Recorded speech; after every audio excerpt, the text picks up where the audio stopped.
In every age there are stories too impossible to believe and too sacred to forget. This one begins on a night so dark that even the stars seem to hold their breath.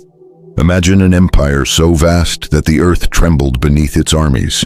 An empire that mocked every god, burned every city, and believed itself immortal. But on one silent night, its strength met something older than war itself. A presence unseen, a force unrecorded by historians, yet whispered by prophets.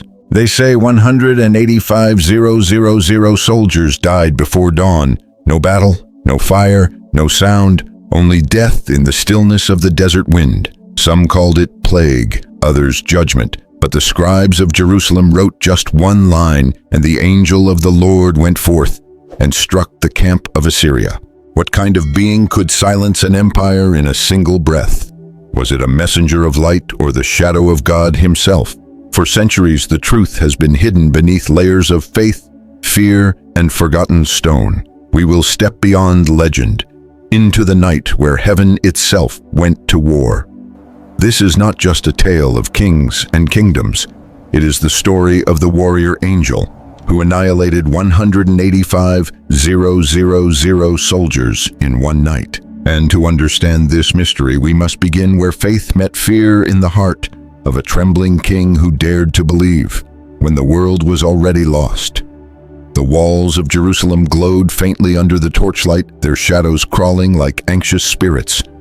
Inside the royal chamber, King Hezekiah stood motionless before a table scattered with maps, each one marked with the black ink of defeat. Lachish, Azekah, Ekron, cities that had once sung to Yahweh now lay silent, burned beneath the boots of Assyria. Beyond the walls, a faint wind carried the echo of distant drums, Assyrian war drums, slow and steady like the heartbeat of an approaching storm. Every sound was a reminder they were surrounded, outnumbered, and utterly alone. Yet Hezekiah did not tremble. His eyes, tired but burning, searched the parchment as if he could still find one thread of hope, drawn by God's unseen hand. He whispered into the night, "If God is for us, no empire can stand against us." It was not defiance, it was surrender, the kind only faith understands. For years, Judah had wandered between altars and idols, bowing to gods that could neither see nor save. But Hezekiah had torn them down. He had reopened the doors of the temple, relit the sacred lamps, and called his people back to covenant. He did not prepare his army, he prepared their souls.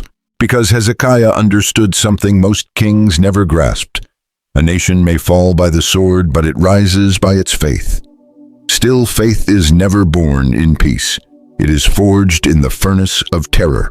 Word came that Sennacherib's armies were marching again, hundreds of thousands of soldiers armed with iron siege towers and arrogance. The Assyrian king had already destroyed 46 fortified cities. To him, Jerusalem was nothing more than a final trophy.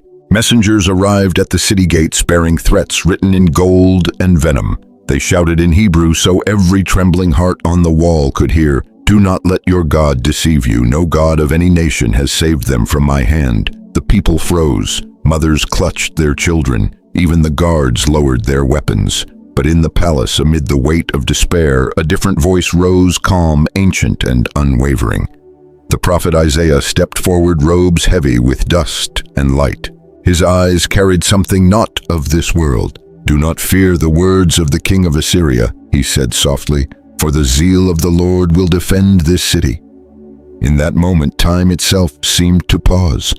Between empires and eternity, the whisper of prophecy hung like thunder waiting to break. Hezekiah fell to his knees not in fear, but in reverence. He did not call his generals, he called his priests. He did not sharpen his blades, he sharpened his prayers. For Hezekiah knew if heaven was silent, no wall would stand. But if heaven spoke, no army could stand. And as the night deepened over Jerusalem, the king of faith lifted his eyes toward the stars and whispered, "Then let God answer for his name." The words vanished into the wind. But somewhere beyond the city walls, something ancient began to stir.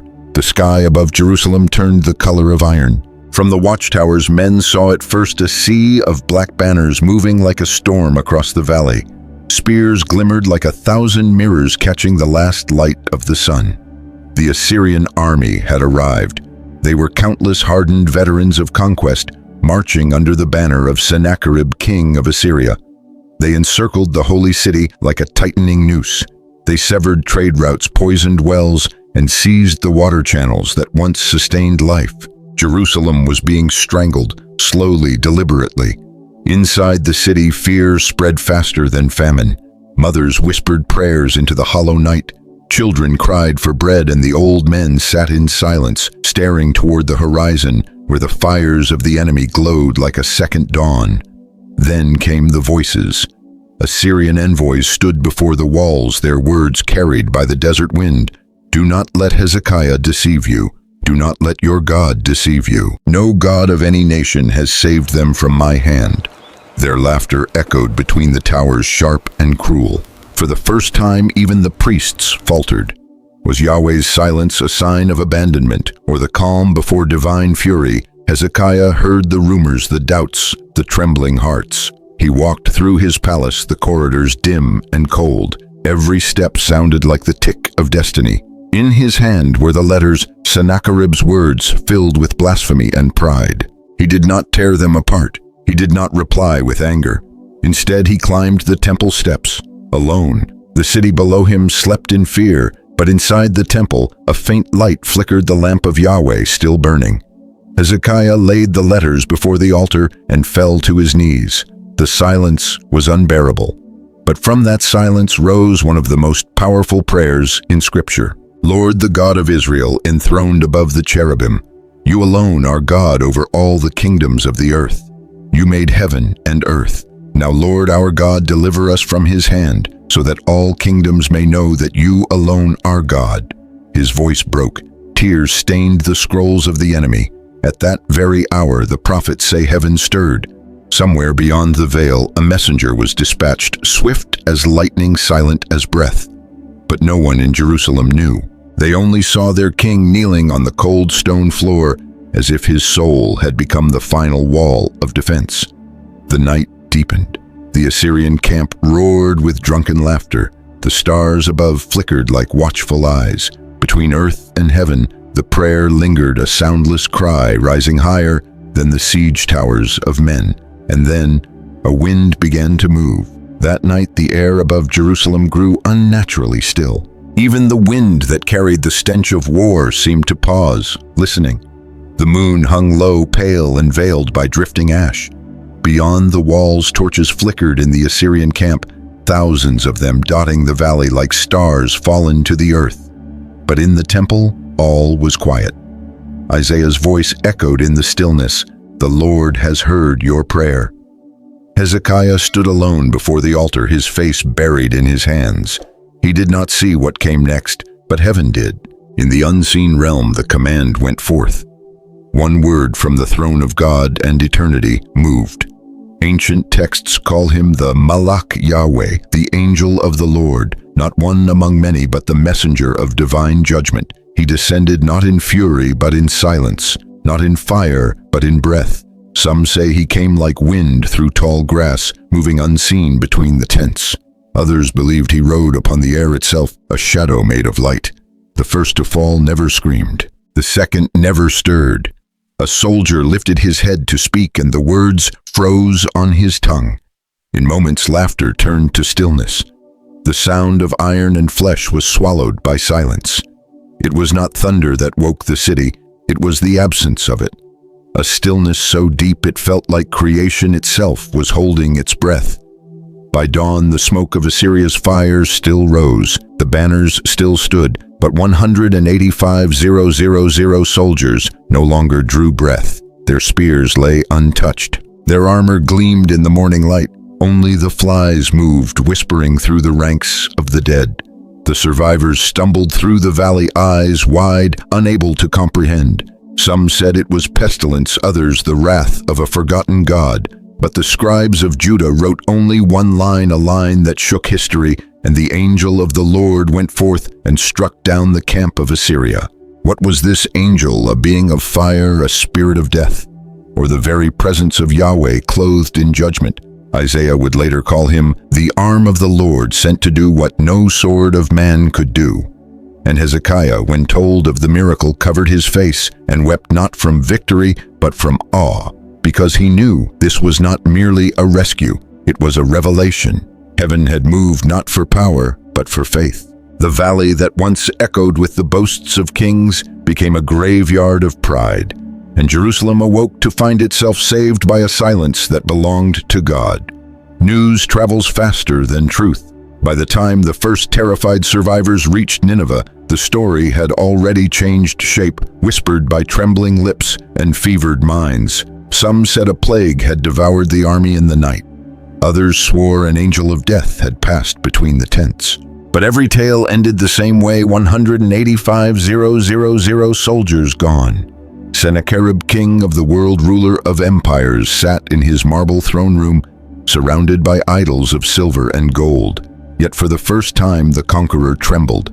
The might of Assyria, the power that crushed Babylon, Tyre, and Egypt, had been broken by something unseen, unmeasured, and unstoppable. He had mocked the God of Israel. Now his own priests whispered that Yahweh had struck him. The air in Nineveh was thick with incense and fear. Every temple offered sacrifices to appease the unseen, but none dared speak the name of the Hebrew God aloud. For years, Sennacherib carried the shadow of that night like a curse. His empire rebuilt, his armies rearmed, but peace eluded him. At times he would wake in the darkness, hearing phantom drums, the echo of his fallen soldiers still marching in his dreams. In his pride, he entered the temple of Nisroch, his personal god, seeking comfort in the stone idols he had raised with his own hands. But heaven remembers what men forget. On that day, judgment came not with armies, but with blood his own. As the incense curled through the temple air, his two sons approached from behind swords, hidden beneath their robes. The proud king who mocked heaven fell before a lifeless idol, his own blood staining the feet of the God who could not save him. And in that single moment, divine justice drew its perfect circle. "He who exalts himself will be humbled," said the prophet, "and he who humbles himself will be lifted up." Far away in the hills of Judah, Jerusalem awoke to peace. The same walls that once echoed with cries of despair now resounded with hymns. Hezekiah led his people in worship, not of victory, but of deliverance. From Egypt to Babylon, the rumors spread like wildfire. The God of Judah has destroyed an empire in one night. Envoys arrived bearing gifts. Scholars chronicled the event, and priests debated its meaning. No strategy, no weapon, no alliance could explain it. Only a hand not of this world. And so the story of Hezekiah and Sennacherib became more than history. It became prophecy, a pattern that repeats whenever pride defies heaven. For what fell in Nineveh was not merely a man or an army. It was the illusion that any power could stand against the will of God. Centuries passed, yet the night of the angel never dimmed. Empires rose and fell, their monuments crumbled into dust, but this story lingered, whispered by priests in hidden chambers, recited by exiles under foreign skies. Even the scrolls of the Assyrians, preserved in clay, speak of a sudden catastrophe of an army that perished by the hand of no man. Was it judgment or mercy? Theologians would debate for ages. To some it was God's wrath poured out on pride.